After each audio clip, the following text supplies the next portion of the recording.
Hey, what's up everybody? This is Superberg501 and today I'm going to go over an insane experience farm once you're around level 40. Now this farm will be able to give you around 1500 XP every 1 to 2 minutes, and then you'll also be getting a ridiculous amount of weapon experience and then quite a bit of loot drops as well. And this is going to be an AOE mob grinding spot, so any builds that are really good for that is going to be really good here. So you're going to go to Restless Shore, and then you're going to go to the top right section of it to Ocean View Post. And like I said, you're going to want to be around level 40. I started this at 45, and it's still pretty hard at 45 when you're solo. So I'd recommend, if you're going to be coming here solo, to be around level 45. If you're with a group, level 40 should be fine. And past that, it's actually pretty simple what you're going to do. Once you get to this point of interest, you're pretty much just going to go around this entire fort. It's pretty much a big circle, and just aggro every single enemy, group them up, and then AOE them down. Now, even though the concept is simple, it's really hard to do if you're solo. You need to have a correct build for it. Like I said, if you're with a group, it's going to be much easier, but it's going to give overall a little bit less XP, but it's still going to be completely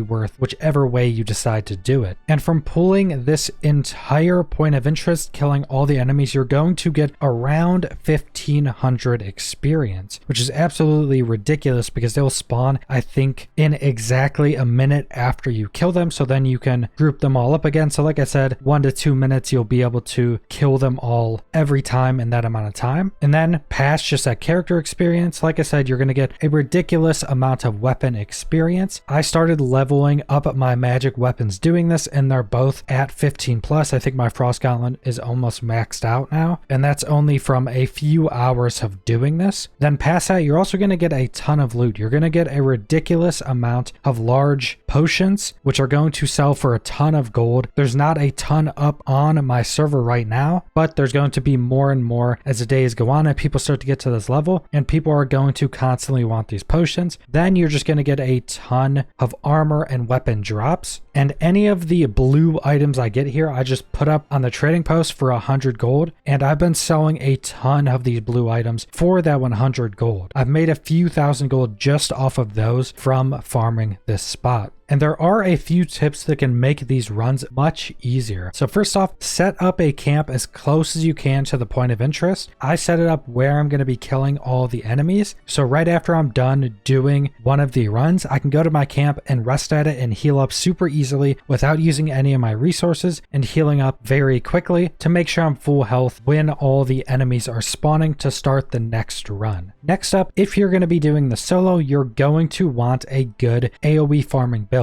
I'm currently just using the Frost Gauntlet and the Fire Staff, and I just bought a full set of intellect gear. And if you have enough damage when you're doing the solo, you can kill all the enemies pretty quickly using a build like that. A Frost Gauntlet build is pretty much the best AOE weapon you can get in the game for this type of farms. If you're having issues doing it solo, just look for a few people. This spot has had a decent amount of people at it, so you shouldn't have a difficulty finding at least one other person to do it with you. And also, I would recommend having at least one item with luck on it, so increased luck for killing enemies and looting chests, because this will be able to give you some good additional loot, especially with how many enemies you're actually killing. And that is pretty much the entirety of this farm. The concept is simple, like I said, but these enemies hit really, really hard, so it's going to be difficult to do this solo and do it effectively. So it's pretty much all I want to go over with this farm. So subscribe if you want to see more New World or other MMO videos. Leave a like if you liked the video. Leave a comment down below what you guys think about this experience farm, and thanks for watching.